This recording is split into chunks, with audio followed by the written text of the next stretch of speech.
तो आज के आपके करंट अफेयर्स 15 सितंबर 2021 के सबसे पहला कल हमने पढ़ा था कंज्यूमर प्राइस इंडेक्स, आज ही पेपर में आ गया होलसेल प्राइस इंडेक्स। ठीक है, तो होलसेल प्राइस इंडेक्स आपका डबल डिजिट्स में घूम रहा है। तो आपकी इंडस्ट्रीज के लेवल पे इन्फ्लेशन बहुत हाई हो रही है। ठीक है, होलसेल प्राइस इंडेक्स ऑलमोस्ट 11.39% पे घूम रहा है। ठीक है, तो आपके होलसेल प्राइस इंडेक्स बढ़ने का मतलब क्या होता है? होलसेल का मतलब है जहां पे चीजें बनती हैं, तो मैन्युफैक्चरिंग साइड देखी जाती है आपकी पूरी इंडस्ट्री की। ठीक है, तो मैन्युफैक्चरिंग में क्या होगा, आपके या तो कोई रॉ मटेरियल महंगे हो रहे हैं, या आपके लेबर जैसी चीजें महंगी हो रही हैं, या कोई और इफेक्ट क्रिएट हो रहा है जो इंडस्ट्री को डैमेज कर रहा है, जिसके कारण आपकी ये सारी की सारी चीजें बढ़ रही होंगी। शायद बिजली रेगुलर नहीं आ रही, या कुछ भी मतलब प्रोडक्शन में कोई प्रॉब्लम्स आ रही हैं, ट्रांसपोर्टेशन में प्रॉब्लम्स आ रही हैं उनका खर्चा भी तो यहीं जुड़ जाएगा।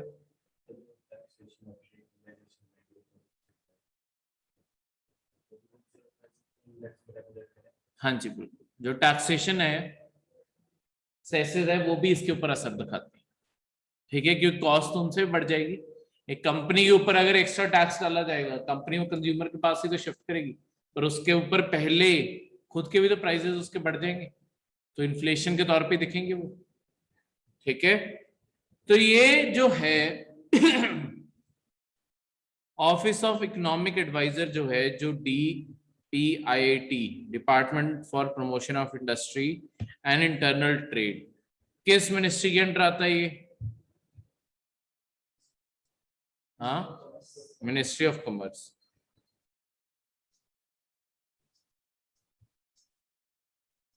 किसका है?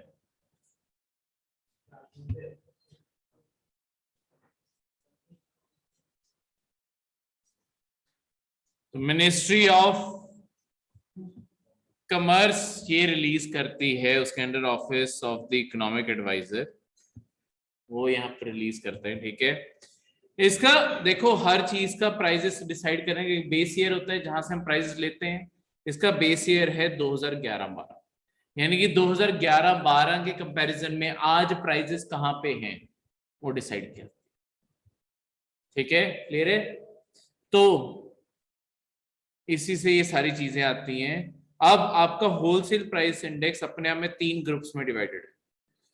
फ्यूल और पावर के प्राइसेस कितने बढ़ रहे हैं, प्राइमरी आर्टिकल्स यानी कि जो आपके खाने के आर्टिकल्स हैं वो कितने महंगे हो रहे हैं, और मैन्युफैक्चरिंग प्रोडक्ट्स कितने महंगे हो रहे हैं।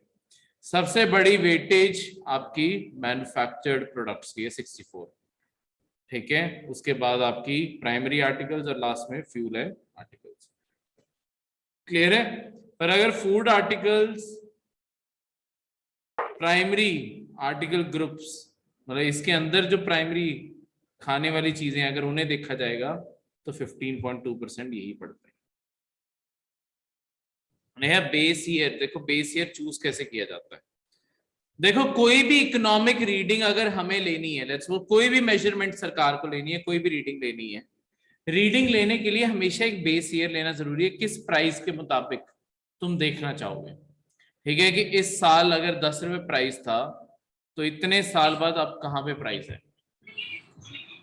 तो बेस ईयर लेने के लिए एक कुछ बेसिक कंडीशंस आपकी बन जाती हैं। वो बेसिक कंडीशंस क्या है कि आपका जो बेस ईयर होगा जहां से आपने प्राइजेस लेनी है, उस ईयर में कोई भी एबनॉर्मल इवेंट ना हुआ हो।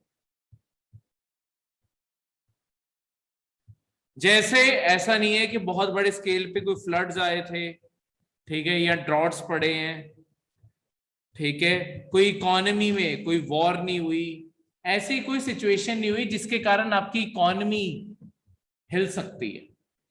तो ऐसा साल चूज किया जाता है जहां पे सारा साल ऑलमोस्ट, ऐसा तो हो ही नहीं सकता कि सारा साल सारे देश बिल्कुल स्मूथली चल जाए, कुछ ना कुछ तो प्रॉब्लम आएगी, पर मैक्सिमम साल आपका पीसफुली निकल गया, और जो इवेंट हुआ भी है उसका देश पे कोई असर नहीं है। बहुत ही आइसोलेटेड इवेंट। लेट्स सपोज किसी एक स्टेट के भी छोटे से हिस्से में किसी में फ्लड आ गए, पर बाकी इकोनॉमी तो इंडिया की ठीक चलती रही, तो ऐसे साल को हम अपना बेस ईयर मानेंगे। तो 2011-12 का जो साल था ना इसे इसलिए अच्छा माना गया, ठीक है, क्योंकि इसमें एबनॉर्मल एक्टिविटी बहुत कम थी। इसके बाद जैसे 2015 का कई जगहों पे तुम देखोगे वो भी अब इंडेक्स ले लिया गया, ठीक है। हर साल हम अपना बेस ईयर नहीं चेंज कर सकते क्योंकि उससे कैलकुलेशंस में भी बहुत ज्यादा फर्क आ जाएगा, ठीक है। तो इस तरीके से आपके बेस ईयर चूज किए जाते हैं। तो यहां पे अब वापस आते हुए यही आपके होलसेल प्राइस इंडेक्स रिलीज हुआ है।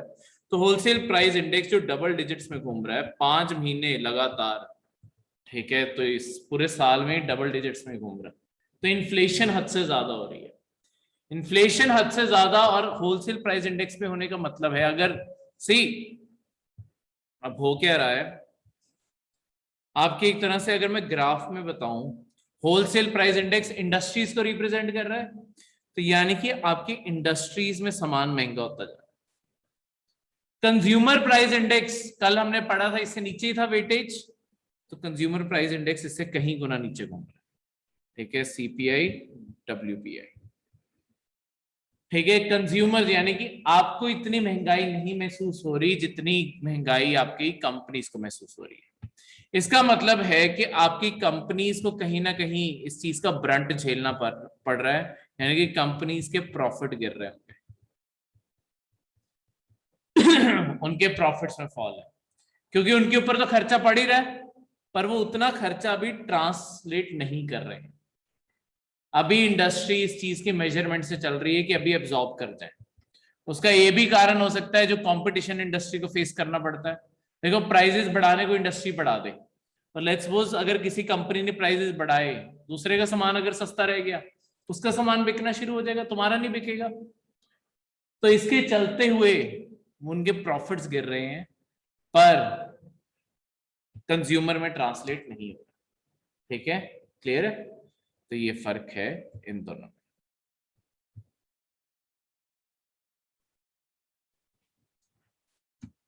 नेक्स्ट आपका कोविड-19 के रिगार्डिंग एक current affair, emergency use listing क्या होती है, और उसके बाद कोवैक्स क्या है। देखो, आपके इमरजेंसी यूज लिस्टिंग ये आपके ना WHO की एक लिस्ट है। वैसे आपकी वैक्सीन अगर नॉर्मल टाइम पे देखा जाए, वैक्सीन मैन्युफैक्चरिंग की अगर बात की जाए, वैक्सीन बनाने में पहले तो रिसर्च में, फिर ट्रायल्स में, फिर ह्यूमन ट्रायल्स में, फिर मास ट्रायल्स में, फिर फाइनल अप्रूवल में करते कराते भी 4 साल तो कम से कम लग जाते हैं, और कई वैक्सीन आते आते ये ट्रायल्स होते होते 10-10 साल लग जाते हैं। पर लिटरली हमने पिछले साल आधे आधे साल में ही 6-6 महीने में वैक्सीन बना दी। तो ऐसी वैक्सीन के देखो ट्रायल्स कभी पूरे नहीं होते, ठीक है, ये 100% ट्रायल्स नहीं पूरे हो पाते, नहीं तो तुम ये मानो 4 साल तक तो वैक्सीन ही ना आती, ठीक है, तो क्या हालात होते। तो इसके चलते हुए WHO ने एक लिस्ट बनाई हुई है जिसमें अगर कभी भी कोई ऐसी सिचुएशन आ गई जहां पे किसी बीमारी को कंट्रोल करने के लिए हमें थोड़ा इमीडिएटली रेजोल्यूशन पास करने पड़े, हम कर देंगे। वो WHO की जो लिस्ट है उसे कहते हैं इमरजेंसी यूज लिस्टिंग। ये इस लिस्ट में हर मेडिसिन नहीं तुम इंक्लूड कर सकते, जो WHO इंक्लूड करेगा वही मेडिसिन इसके अंडर काम करेगी। तो आपकी दुनिया की जो अब पॉपुलर वैक्सीन हैं कोविड-19 की, वो इसमें लिस्टेड है। जैसे एस्ट्राजेनिका, जैसे हम कोविशील्ड कहते हैं, ठीक है, दुनिया में वो एस्ट्राजेनिका है, उसी का नाम, ठीक है। फॉर मॉडर्ना ऐसे करके, जॉनसन एंड जॉनसन, स्पुतनिक इसमें नहीं है, फाइजर, ये सारी की सारी ऐसे लिस्टेड है इसमें। ठीक है। तो अब इंडिया अपनी जो दूसरी हमारी वैक्सीन है कोवैक्सीन, इंडिया उसे भी लिस्ट करवाने के लिए कोशिश कर रहा है, क्योंकि प्रॉब्लम क्या आ रही है, जो हमारे यहाँ पे जितने भी लेट्स वो किसी ने फॉरेन जाना है, अब फॉरेन जाने में प्रॉब्लम क्या आ रही है, कोवैक्सीन किसी और कंट्री में रिकॉग्नाइज नहीं है, कोविशील्ड रिकॉग्नाइज्ड है, तो कोविशील्ड वाले इंटरनेशनल ट्रैवल कर पा रहे हैं, और जिन्होंने कोवैक्सीन लगवाई है वो इंटरनेशनल ट्रैवल नहीं कर पा रहे। ठीक है, या तो उन्हें बोला जा रहा है कि आप वैक्सीनेटेड नहीं हो, या उन्हें बोला जा रहा है कि टेस्ट कराओ, आइसोलेशन में रहो, फिर आपको ट्रैवल करने देंगे, चाहे उनके दोनों कोवैक्सीन के शॉट लगे।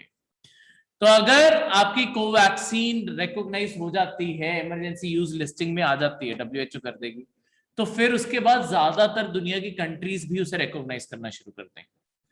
तो इंडिया इसलिए जोर लगा रहा है कि हम इसे भी रिकॉग्नाइज करवा दें, क्योंकि ये तो 100% हमारी कंपनी, इंडिया की कंपनी ने बनाई है ना, इस कारण इसे हमें प्रूव करवाना चाहते हैं। ये जो इमरजेंसी यूज लिस्टिंग है, ठीक है, ये न्यू या अनलाइसेंस प्रोडक्ट्स के लिए मेनली यूज की जाती है, जो पब्लिक हेल्थ इमरजेंसी में यूज होती है। ठीक है, इसे सबसे पहले 2014 से 2016 में यूज में लाया गया इस लिस्टिंग को, जब वेस्ट अफ्रीका में इबोला फैला था। इबोला भी एक आपका वायरस था, ठीक है, जिसके कारण, इबोला के कारण बहुत डेथ्स हुई हैं आपके अफ्रीका में, पर दुनिया बहुत सही टाइम पे जाग गई थी। जैसे चाइना ने तो उसी, ये वायरस फैला क्यों, चाइना ने ना बहुत महीने आपकी दुनिया से खबर ही छुपा के रखी कि ऐसा कोई वायरस फैल रहा है। उतने में चाइनीज तो पूरी दुनिया में ट्रैवल कर रहे थे और लोग चाइना में ट्रैवल कर रहे थे, तो वो वायरस फैलता गया। इबोला बहुत सही टाइम पे, क्योंकि अफ्रीकन कंट्रीज में क्या है, अफ्रीकन कंट्रीज और खासकर जो वेस्टर्न अफ्रीकन कंट्रीज हैं, ये बहुत ही गरीब है। यहां पे मेडिकल केयर के नाम पे WHO जो फैसिलिटीज दे देता है वही मिलती है, उन्हीं के हॉस्पिटल है, मतलब हॉस्पिटल भी क्या, कैंप्स हैं और ऐसी सारी चीजें। ये बहुत ही गरीब कंट्रीज हैं। तो WHO ने इस चीज को बहुत जल्दी डिटेक्ट कर लिया और सारी दुनिया में प्रिकॉशंस लेने शुरू कर दिए थे, और इबोला नहीं फैला। पर चाइना ने क्या हुआ था, अगर मैं आपको पूरे करंट अफेयर की हिस्ट्री बताऊं, सबसे पहली बार ये करंट अफेयर बना था, ठीक है, लास्ट ईयर में सारी मैगजीन जब देख रहा था, ठीक है, सितंबर 2019 में सबसे पहले आपका ये करंट अफेयर किसी न्यूज में आया था, और हमारी मैगजीन में था सितंबर 2019 की मैगजीन में, कि आपके कोरोना वायरस का एक नया वेरिएंट चाइना में पाया गया।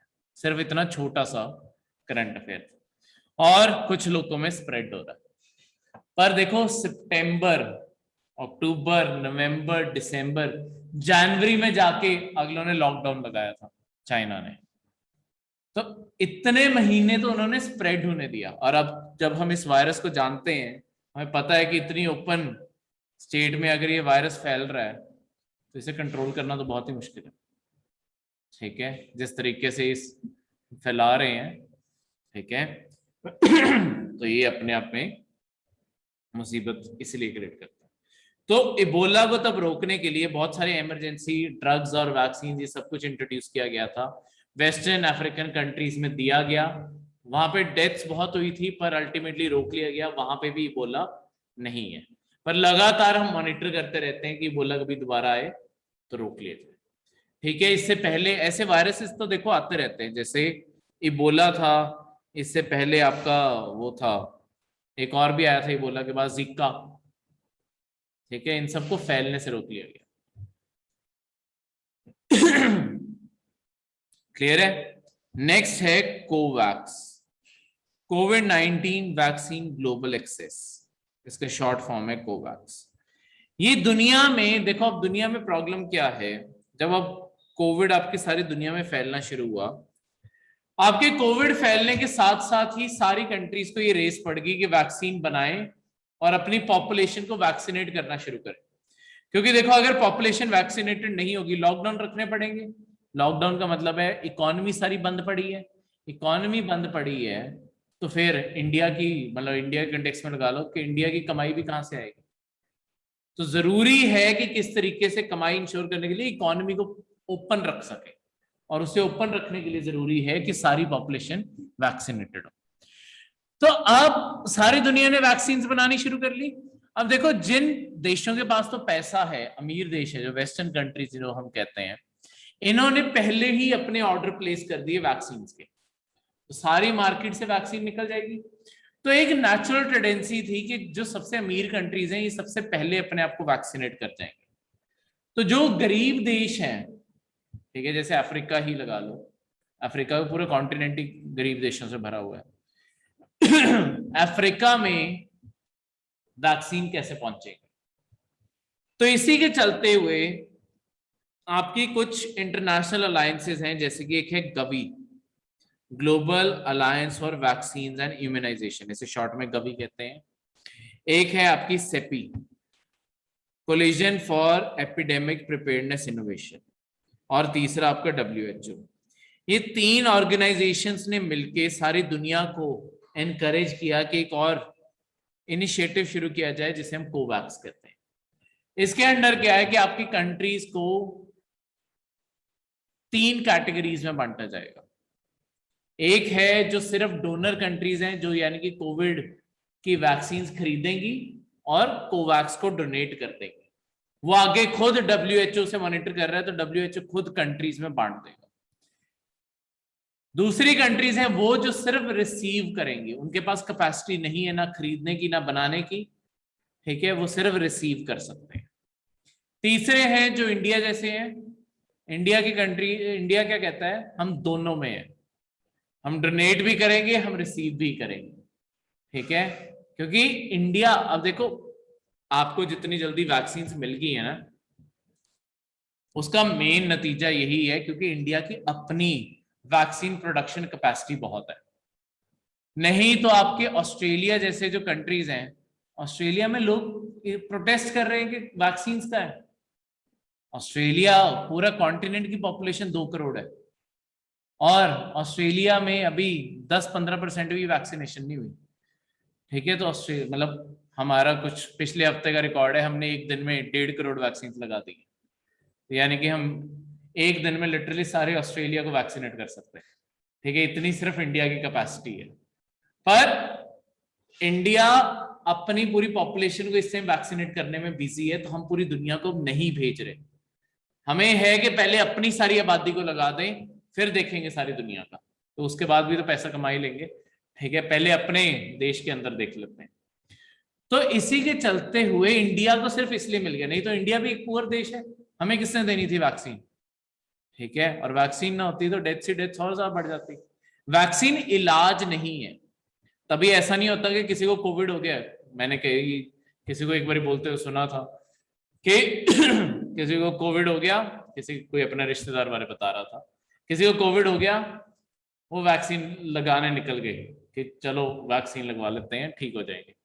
वैक्सीन इलाज नहीं है। अगर कोविड हुआ है, उसे वैक्सीन लगवा ली, मौत है, ठीक है।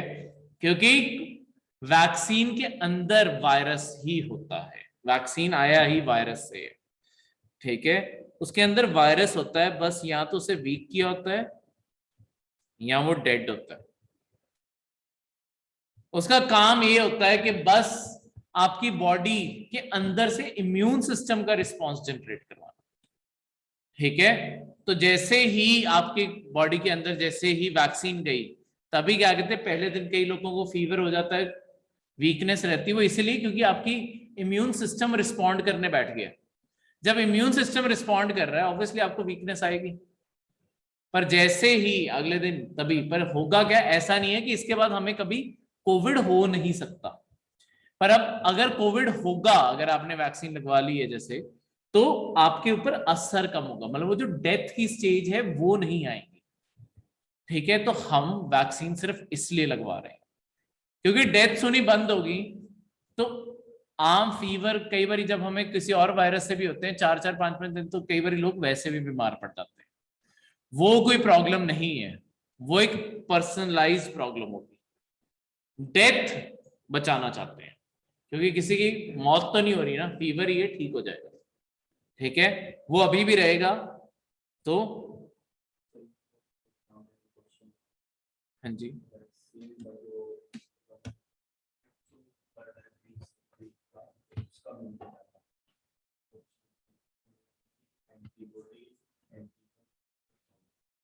और काउ, अच्छा काउ, हाँ काउ है इसका आंसर।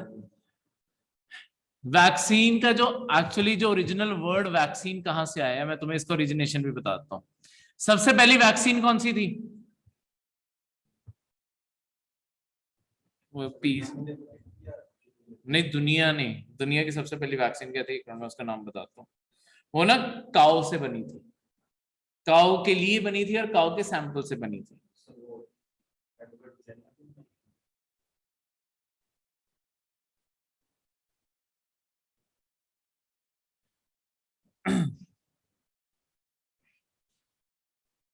हाँ जी, एडवर्ड जेनर ने स्मॉल पॉक्स के अगेंस्ट बनाए थे।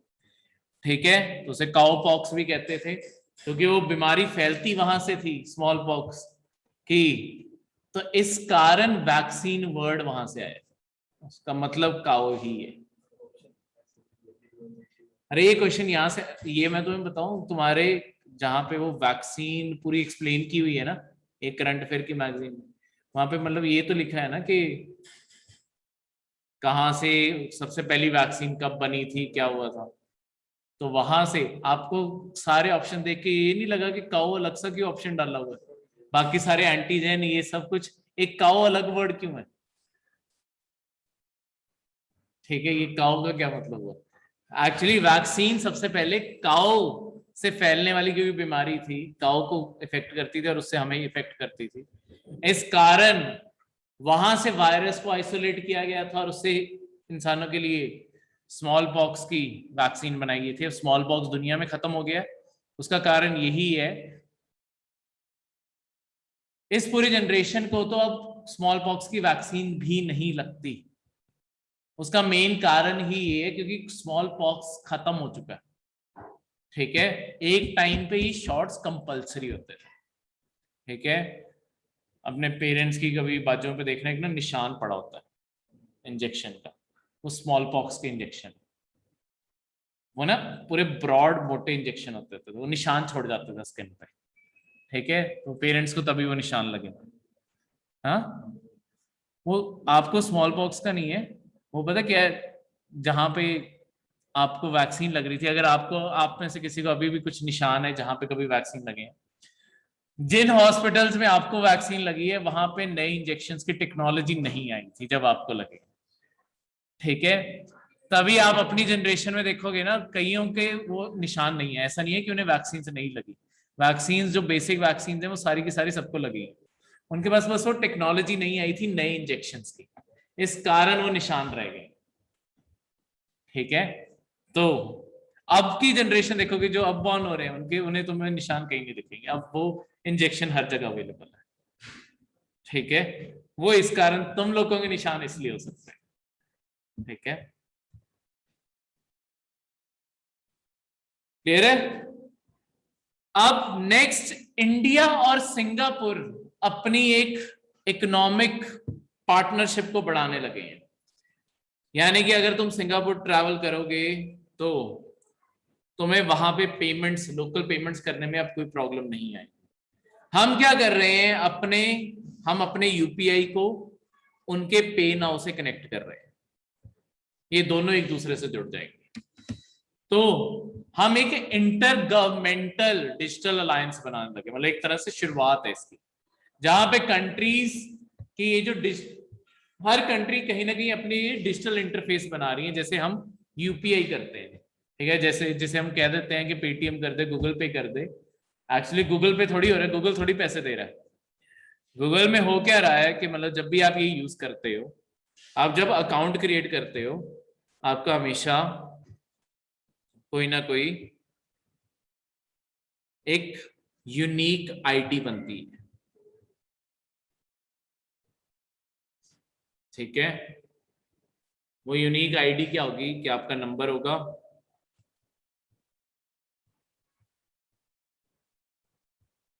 जो भी आपका नंबर है, @ कुछ भी हो सकता है।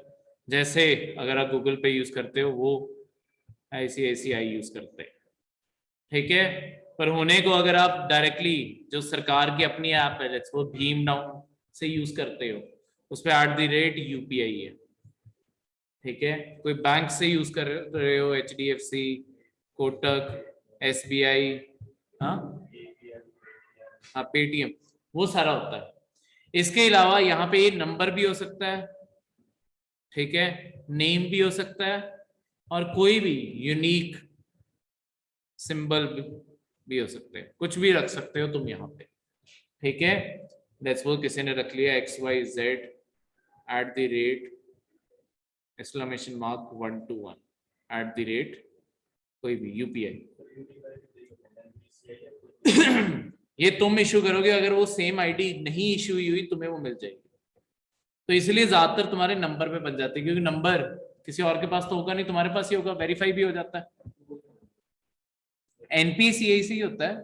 हाँ, आपके पूरे जो UPI का सिस्टम है, यूनिक पेमेंट्स इंटरफेस, ये जो है यूनिफाइड पेमेंट्स इंटरफेस, सॉरी, ये जो पूरा का पूरा यूनिफाइड पेमेंट्स इंटरफेस है, ये आपका एक पीछे ऑर्गेनाइजेशन है NPCI।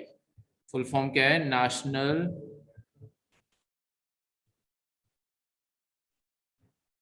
Payments corporation of India. कभी यही क्वेश्चन आ जाए कि UPI की पेमेंट्स को रेगुलेट कौन करता है? NPCI करता है। ये NPCI क्या है? ये एक तरह से एक पब्लिक प्राइवेट इनिशिएटिव है सरकार का, मतलब एक अलग बॉडी बनाई गई है जो आपकी रियल टाइम में पेमेंट सेटल करती है। चाहे आप UPI यूज कर रहे हो, चाहे किसी को बैंक ट्रांसफर, अपने बैंक अकाउंट से बैंक ट्रांसफर भी तो कर सकते हो पेमेंट्स, वो सारी पेमेंट्स NPCI के सिस्टम से होकर निकलती है। ये ऑर्गेनाइजेशन का काम है सिर्फ आपकी सेटलमेंट्स करवाना। सेटलमेंट क्या है कि मतलब आपने कुछ खरीदा, लेट्स सपोज चिप्स का पैकेट ही खरीदा, 10 रुपए उसे स्कैन करके पे कर दिए, वो ऐसा नहीं है। वो 10 रुपए NPCI के सर्वर में गए, सर्वर ने आपका बैंक अकाउंट बैलेंस चेक किया, वहां से 10 काट दिए, उसे 10 रुपए पे कर दिए। ये सारी की सारी चीज विद इन माइक्रो सेकेंड्स हो जाती है, ठीक है। तो ये आपका पेमेंट सेटलमेंट सिस्टम है इंडिया का NPCI। इसके अंदर आपका इसका केयर टेकर और जो ट्रस्टी है वो है आपका इंडिया का पूरी इकोनॉमी मैनेज करने वाला RBI। इसके अलावा जो इसके मेंबर्स हैं, देखो क्योंकि UPI को सक्सेस बनाना था, तो मेंबर्स कौन होंगे? इंडिया के सारे बैंक्स, वो इसके मेंबर है। बैंक्स अगर आपस में पेमेंट करने को मना कर दें फिर थोड़ी चलेगा सिस्टम। तो सारे बैंक्स को एज अ मेंबर लाया गया और सबके कॉमन सजेशंस के थ्रू UPI को डेवलप किया जा रहा है, ठीक है, और इसे और बेटर बनाया जा रहा है। क्लियर है? तो इस तरीके से आपका UPI चलता है। UPI में अब जो पुरानी प्रॉब्लम थी कि जो हमें अपनी पर्सनल डिटेल किसी के साथ शेयर करनी पड़ती थी, हमें वो पर्सनल डिटेल शेयर करने की जरूरत नहीं है। मुझे किसी को अपना नाम बताने की भी जरूरत नहीं है, मुझे किसी को अपना बैंक अकाउंट नंबर बताने की भी जरूरत नहीं है, IFSC कोड देने की जरूरत नहीं है, कुछ डिटेल देने की जरूरत नहीं है। मुझे सिर्फ उन्हें या तो अपनी ये UPI ID यूनिक ID बतानी है, ठीक है, या QR कोड दे देना, ठीक है। उस QR कोड के अंदर सारी इंफॉर्मेशन होती है। क्लियर है? इसके थ्रू सब कुछ आपका चल पड़ता है। E-रूपी भी इसी का ही पार्ट है, ठीक है, पर वो अभी टेस्ट ट्रायल पे है। देखो UPI को ही लॉन्ग टर्म में E-रूपी में कन्वर्ट कर दिया जाएगा, जहां पे फिर आपकी फिजिकल करेंसी प्रिंट करना हम बंद कर देंगे। एक इनिशिएटिव आ रहा है E-रूपी, ये अभी ट्रायल्स पे है। ये एक तरह से डिजिटल करेंसी होने वाली है, यानी कि फिर ATMs ये सारी चीजें खत्म हो जाएंगी, ठीक है। तो आज जो जगह जगह पे बैंक्स हैं, बैंक्स की ब्रांचेस कम हो जाएंगी, ठीक है, ATMs गायब होने शुरू हो जाएंगे। आज से मतलब ये फ्यूचर ये है कि तुम अगले 10 साल में ये चीज देख लोगे। आज हर मार्केट में जैसे कहीं ना कहीं ATM है, फिर ऐसा भी हो सकता है पूरे शहर में सिर्फ एक ATM, ठीक है, अगले 10 साल में। ये रियलिटी है, क्योंकि हर जगह पैसे पहुंचाना, पैसे मेंटेन करना, ATM मशीन ही मेंटेन करना। अब ATM मशीन के बूथ के अंदर ही 2-2 AC लगाए होते हैं, ठीक है, पीछे इंटरनेट के लिए सर्वर्स अलग जोड़े हुए हैं, सब कुछ अलग किया हुआ है। इतना ज्यादा तो महंगा, वो जिस बूथ या शोरूम में खोला उसका रेंट, ये सारा भी तो इकोनॉमी के ऊपर बर्डन है, बैंक्स के ऊपर बर्डन है। बैंक्स ये सारे बर्डन से फ्री हो जाएंगे, ठीक है। और बैंक्स अपने मेन, तो फिर एम्प्लॉयज भी इस साइड को वो कम कर पाएंगे और वो अपने मेन फोकस की तरफ काम कर पाएंगे कि कैसे ज्यादा से ज्यादा लोगों को बैंकिंग सेक्टर से जोड़ लिया। ठीक है, तो ये ई रुपया भी टेस्ट ट्रायल में है। ठीक है, यूपीआई तो पूरा फंक्शनल है और हम यूपीआई को ही और आगे डेवलप करके ये बना रहे हैं ताकि उसके बाद नोट्स खत्म ही हो जाए।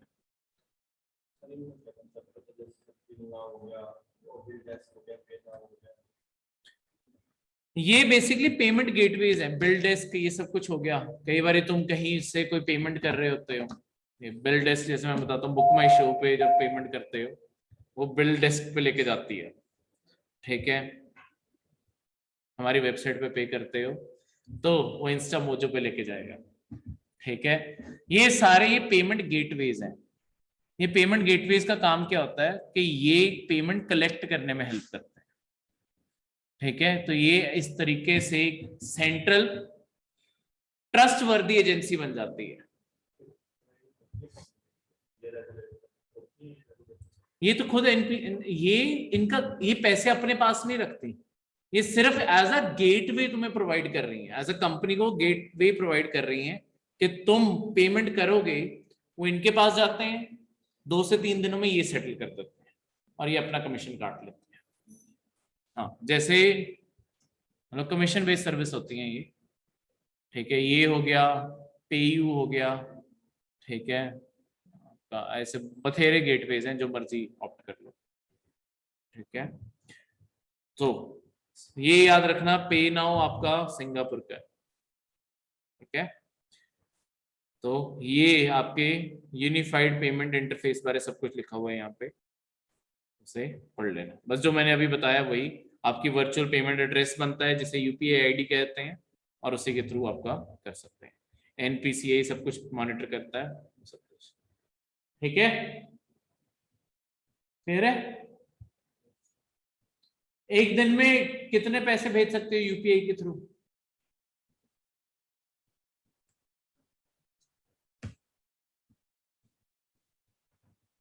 यूपीआई के थ्रू एक दिन में कितने पैसे भेज सकते हो? ऑप्शन दे देता हूं, चलो। 20,000, 25,000, 50,000, 1 लाख। 1 लाख भेज सकते हैं। ठीक है, वो क्या होता है, तुम्हारे बैंक्स ने लिमिट लगाई हुई है, अगर एक लिमिट के बाद नहीं जाते पैसे, वो बैंक्स ने लिमिट लगाई हुई है। तुम बढ़वाना चाहो बैंक्स को फोन करके बढ़वा लो। 1 लाख मैक्सिमम अमाउंट है जो आपका सेंड हो सकता है यूपीआई के थ्रू। अच्छा, वो जो आजकल नए कार्ड्स आ गए हैं, कार्ड्स को वैसे कहते हैं क्या है, किस टाइप की मनी होती है वो? Plastic money. तो अगर क्वेश्चन आता है जो प्लास्टिक मनी है, आप उसके ऊपर देखते हो ना, कई बार कार्ड्स के ऊपर ये सिंबल बना होता है, इसका मतलब क्या होता है? वाईफाई। 3 ऐसे लाइनें ऐसे बनी होती हैं, वाईफाई कार्ड। हाँ, ऐसे ये आपका कार्ड है और ऐसे ये 3 लाइनें बनी होती हैं। इसका मतलब है कॉन्टैक्टलेस पेमेंट। वो बस मशीन के ऊपर टैप करते हैं ना, पैसे कट जाते हैं। ठीक है, तुम्हें वो कार्ड इंसर्ट करके पिन डालने की जरूरत नहीं है। कॉन्टैक्टलेस पेमेंट मशीन के अंदर। अब इनके अंदर क्या है, नहीं वाईफाई नहीं होता ये आपकी बेसिकली अब कार्ड्स के अंदर किया क्या जा रहा है, एक ना चीज होती है जिसे कहते हैं RFID टैग्स।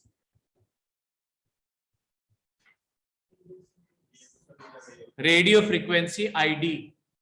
ठीक है, जैसे जो आपके फास्ट टैग हैं वो भी RFID टैग्स है, उनके अंदर भी एक ऐसे चिप लगी हुई है बीच में। वो होता क्या है, ये चिप्स मतलब आपके टैग क्या है, अब आपके कार्ड के अंदर बिजली थोड़ी है ना, वो फास्ट टैग के अंदर कहीं तार जोड़ी है।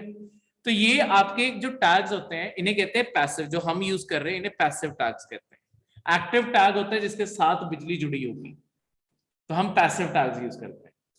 इनके ऊपर जैसे ही रेडियो वेव्स फेंकी जाती है ना, ये अपना डेटा छोड़ना शुरू करते हैं और वो जो भी डेटा है उसे वो ट्रांसमिट कर देते हैं। जैसे फास्ट टैग क्या काम करता है, जब आप लेन एंटर करते हो टॉप पे ऐसे ना बार लगी होती है, जैसे ही कार आपकी इसके पास आई, वो साथ के साथ ना ये लगातार ना यहाँ से रेडियो वेव्स की फ्रीक्वेंसी छोड़ रहा है। जैसे कार वहां नीचे पहुंची, उसे साथ के साथ सेंस हो जाता है कि ये फास्ट टैग आ गया, वो आपके अकाउंट से, मतलब उस फास्टैग के अंदर आपकी अकाउंट इन्फॉर्मेशन है, उससे वो पैसा डिडक्ट कर देता है और टोल खुल जाता है।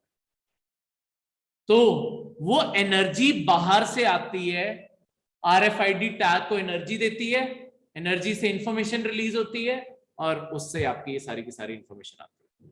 ठीक है, ये जो आपके कार्ड हैं इनके अंदर भी RFID टैग फिट किया जा रहा है। इससे क्या होगा, जो आपकी वो जो मशीन्स होती है ना, POS मशीन्स जिन्हें कहते हैं, जैसे बस कई जा कहते हैं भैया मशीन दे दो, मशीन उसका है POS। ठीक है, हाँ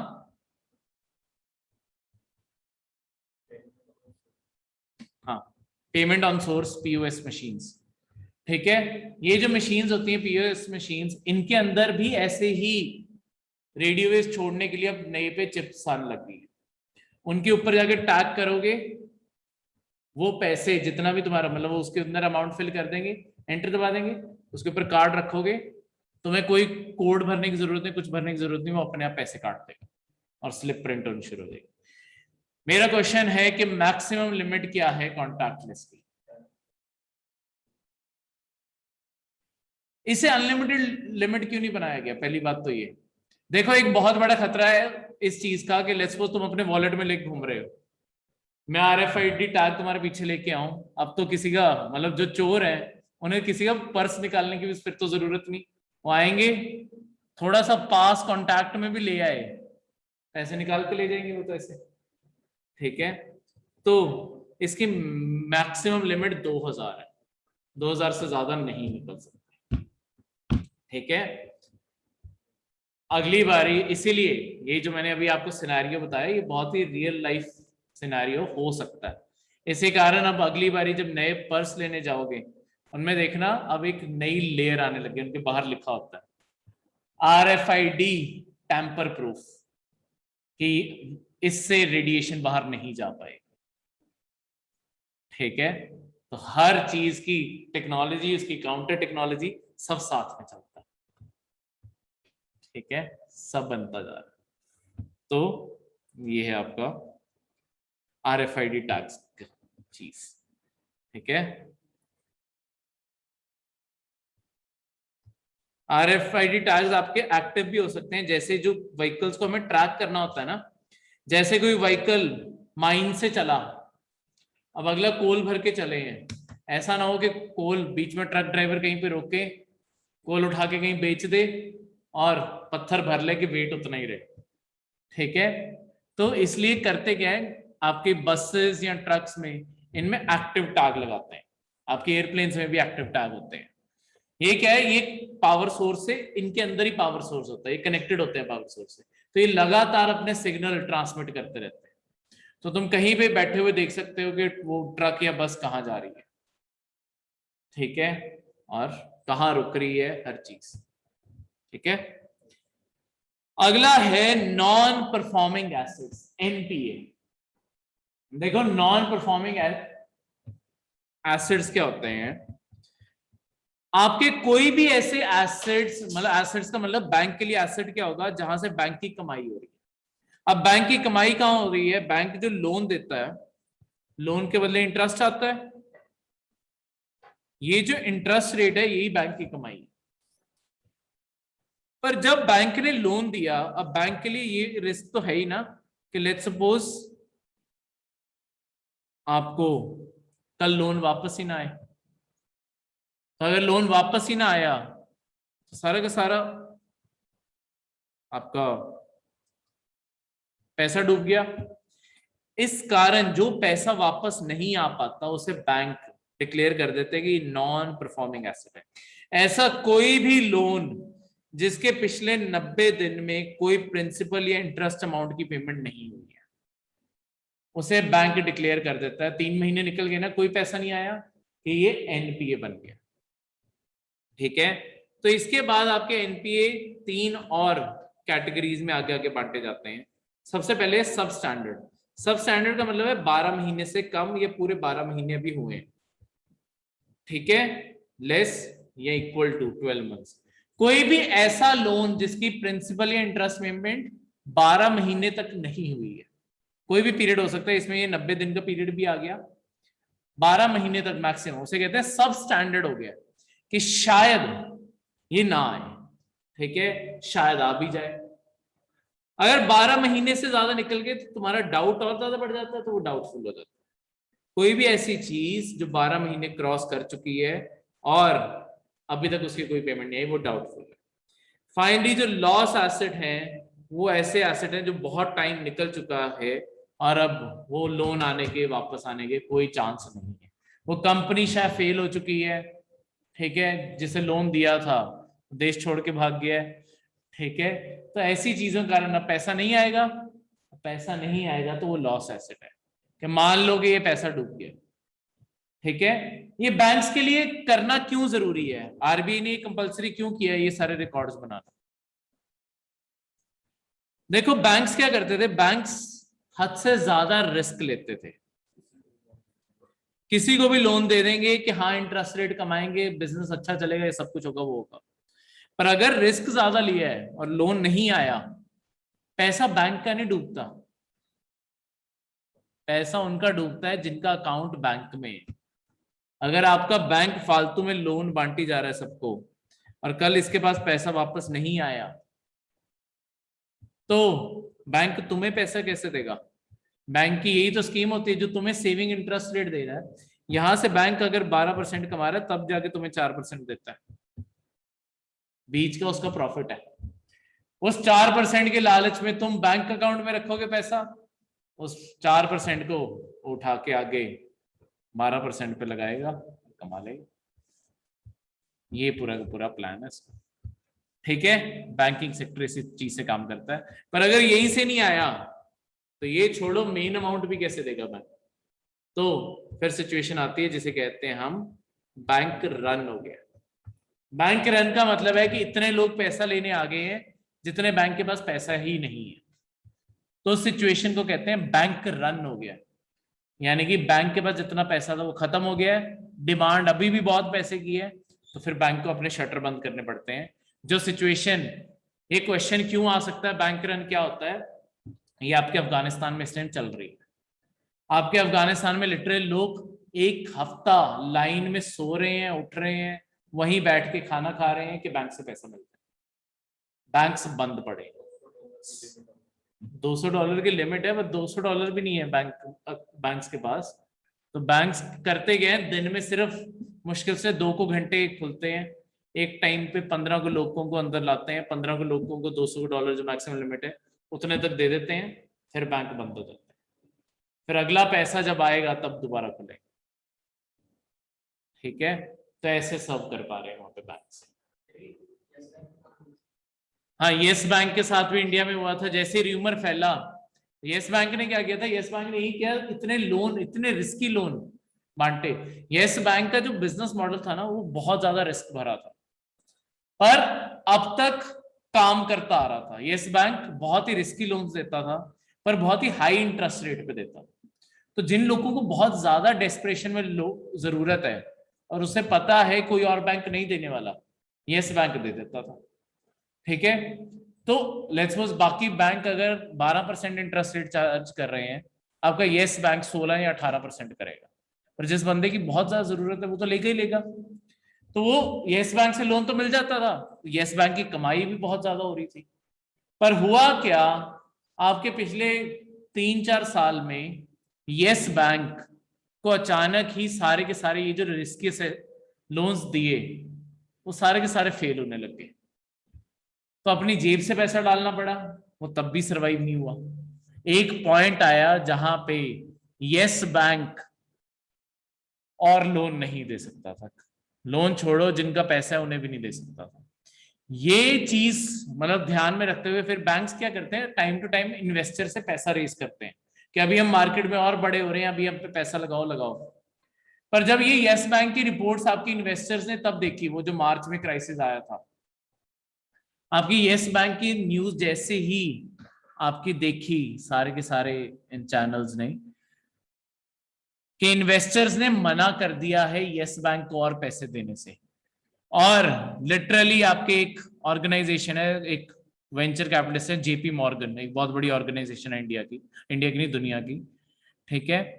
जेपी मॉर्गन ने यस बैंक, वैल्यूएशन होती है, वैल्यूएशन के अकॉर्डिंग पैसे रेज होते हैं, ठीक है, कि कितनी वैल्यू की कंपनी है उसके मुताबिक पैसे रेज होते हैं। जेपी मॉर्गन ने वैल्यूएशन निकाल के कहा कि यस बैंक सिर्फ 1 रुपए का, ठीक है। जैसे ही, क्योंकि उन्होंने कहा कि तुम्हारे घाटे के सिवा कुछ भी नहीं है, तुम यहां खड़े भी कैसे हो।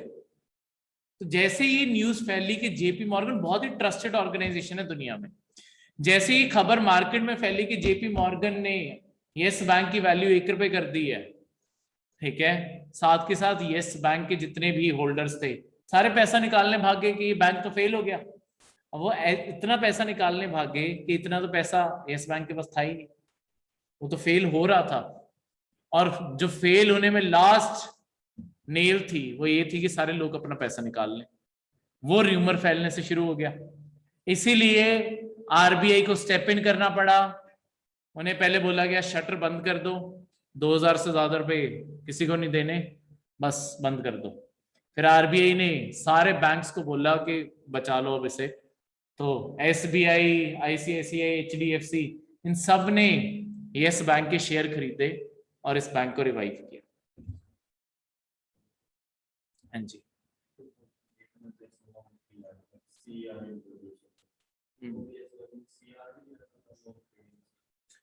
सीआरआर वो बहुत टाइम से मेंटेन नहीं कर रहे थे। आरबीआई की बहुत बड़ी गलती है, यस बैंक फेल होने में आरबीआई की बहुत बड़ी गलती है। ये आरबीआई का काम है लगातार चेक करते रहना कि कोई बैंक में ये हो तो नहीं रहा।